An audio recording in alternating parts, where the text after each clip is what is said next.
Assalamualaikum warahmatullahi wabarakatuh. Selamat pagi anak-anak, apa kabar? Semoga kita semua selalu dalam keadaan yang sehat dan baik-baik saja ya. Masih semangat belajar ya hari ini? Iya, hari ini kita akan belajar kewajiban dan hakku dalam bertetangga pada muatan pelajaran PPKN, tema 4, subtema 3. Yuk kita belajar bersama. Sebelum kita lanjut videonya, yuk kita sama-sama like, komen, dan share supaya video ini lebih bermanfaat. Kemudian, subscribe dan nyalakan loncengnya supaya Ananda di rumah jadi yang pertama tahu saat Usroro upload video baru.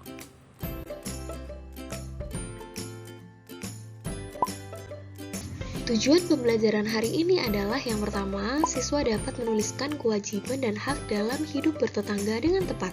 Yang kedua, siswa dapat menyebutkan kewajiban dan hak dalam hidup bertetangga pada kehidupan sehari-hari dengan tepat.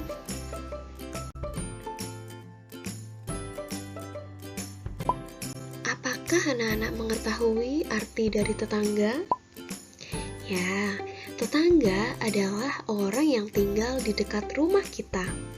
Kemudian, pengertian tetangga menurut Islam adalah penghuni yang berada atau tinggal di sekeliling rumah seseorang mulai dari rumah pertama sampai rumah ke-40. Dan hari ini kita akan membahas kewajiban dan hak dalam hidup bertetangga. Lani dan kawan-kawannya bermain congklak di rumah tetangganya. Mereka bermain di depan rumah.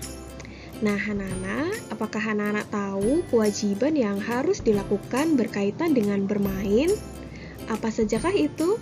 Ya, berikut ini adalah kewajiban dan hak saat bermain. Yang pertama, merapikan mainan setelah bermain. Kedua, tidak berisik dan mengganggu tetangga. Ketiga, bermain tanpa merusak lingkungan. Keempat, mendapat kesempatan giliran bermain. Kelima, bermain sesuai aturan yang disepakati. Keenam, bersikap sportif atau tidak curang. Dan ketujuh, diperlakukan dengan baik dan adil.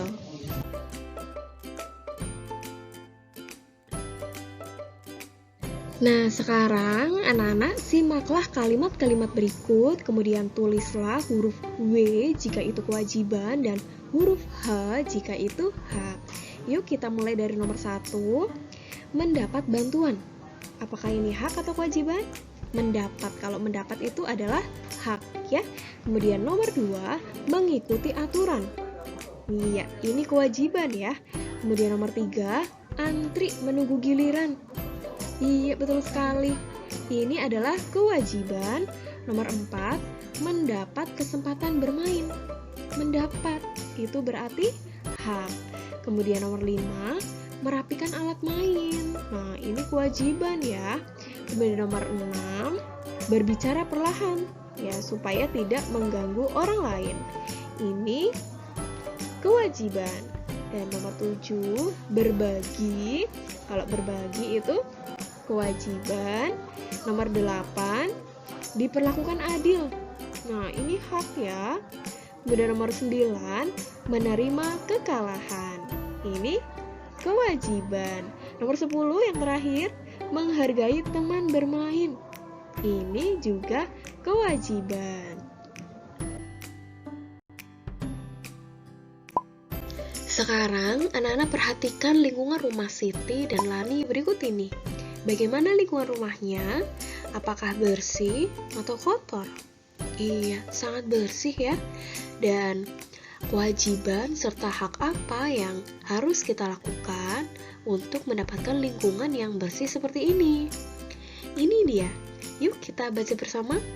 Yang pertama dari kewajibannya yaitu menyapu pekarangan. Hak yang kita dapatkan adalah pekarangan bersih. Yang kedua, merawat tanaman. Hak yang kita dapatkan adalah memiliki tanaman yang subur. Yang ketiga, tidak membuang sampah sembarangan. Hak yang kita dapatkan, rumah bersih dan bebas bibit penyakit. Yang keempat, memisahkan jenis sampah. Hak yang kita dapatkan, sampah mudah didaur ulang. Dan yang kelima, tidak mengotori tembok dengan mencoretnya. Hak yang kita dapatkan adalah memiliki rumah dengan tembok yang bersih. Yang keenam, penghijauan lingkungan rumah. Hak yang kita dapatkan memiliki lingkungan rumah yang rindang dan asri. Dan terakhir, kita wajib menutup saluran air agar mendapatkan hak terhindar dari beberapa penyakit, misalnya terhindar dari penyakit demam berdarah.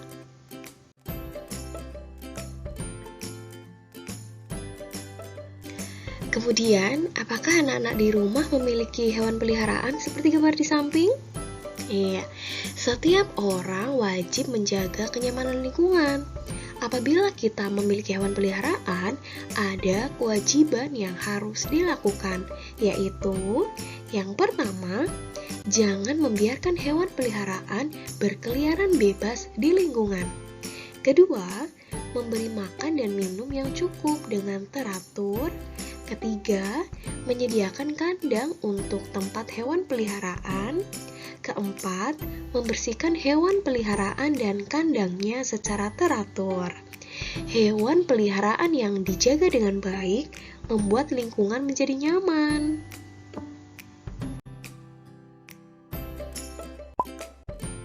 Apakah anak-anak di rumah pernah menolong tetangga? Yuk sekarang kita baca cerita Dayu, Lani, dan Udin ya. Tentunya bersama-sama. Dalam bertetangga, kita wajib tolong-menolong. Semua orang harus membantu orang lain yang kesulitan. Ketika ayah Dayu sakit demam berdarah, tetangganya yang membawanya ke rumah sakit. Lani dan Udin segera ke rumah sakit untuk menemani Dayu. Di sana, mereka melihat Dayu sedang duduk sendirian dengan muka sedih. Dayu merasa sedih karena ayahnya sakit. Ia juga memikirkan pesanan bibit bunga sedap malam. Ia dan ibunya seharusnya menyiapkan pesanan itu. Nah, anak-anak, apa yang sebaiknya Lani lakukan? Kemudian, apa yang akan Lani sampaikan kepada Dayu? Ya, karena Lani anak yang baik, maka yang Lani sampaikan adalah yang pertama, Lani akan menghibur Dayu supaya tidak sedih. Kemudian, Lani juga menyampaikan bahwa dia dan Udin akan membantu Dayu menyiapkan pesanan bibit bunga sedap malam. Itulah yang dilakukan oleh anak baik, ya, membantu teman maupun tetangganya.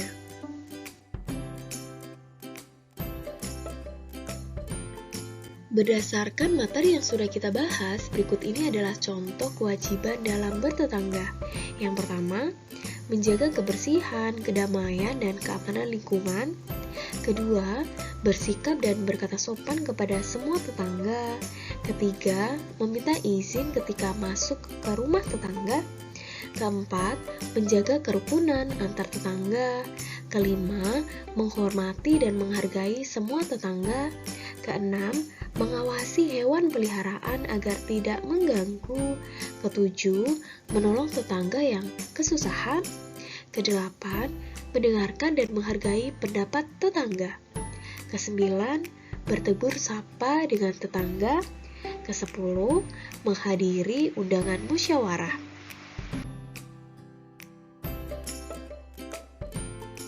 Anak-anak, setelah kita melaksanakan kewajiban kita dengan baik, kemudian barulah kita bisa meminta hak kita.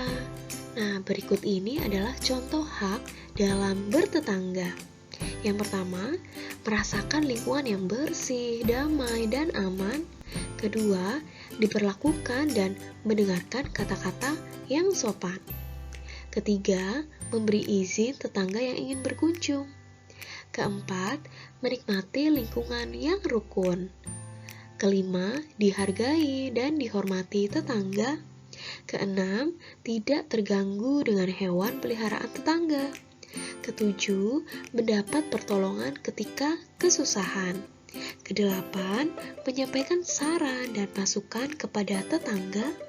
Kesembilan, menyapa tetangga yang terlihat atau yang sedang bertemu dengan kita. Kesepuluh, mengikuti kegiatan musyawarah.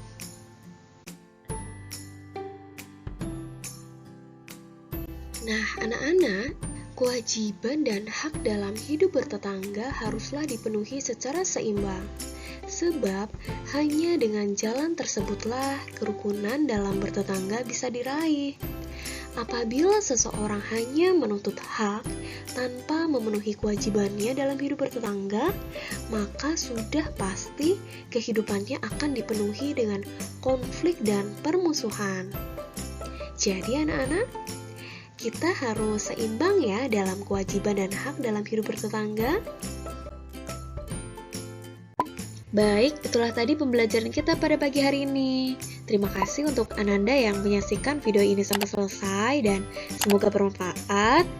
Selalu jaga kesehatan dan tetap semangat belajar dari rumah. Wassalamualaikum warahmatullahi wabarakatuh.